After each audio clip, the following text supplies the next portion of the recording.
September के तांग निपान अखोई पांथोक्चरीब थौरम असे हौखिबा ममांग हाइबदि सोक 2019 के मे के तांग 3 दगे अखोई लमदमसिदा थोखिबा अखोई मैतै अमदि कुकी अनि की मरक्ता थोलिबा लान असिगे मखा संथरक ओइना हाइबदि चहीदुमके सोक 2019 के सेप्टेम्बर के तांग 9 दा इंग लेजरम पलेल मफम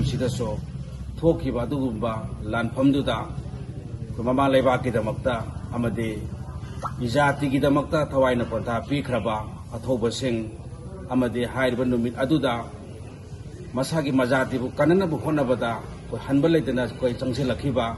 लमदमसिगे असो अपन नंख्रबा अवाना ताख्रबा खुदिंगमक्सिंग अदुगी मफमदा मखोइगे थवाइदना मपुगे लेकोलदा इंग सिगना लेजरुबा ngamnanaba amadi मखोइना खनबिरंबा ममा लेबाक नुंगसिबगे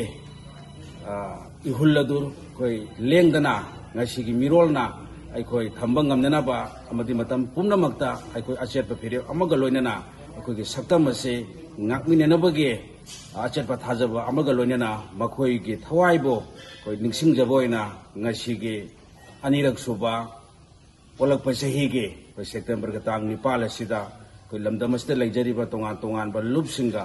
पुन्ना ngasiगी हाइकल लेकत तंबगी थौरम असे पांथोक्चबनी।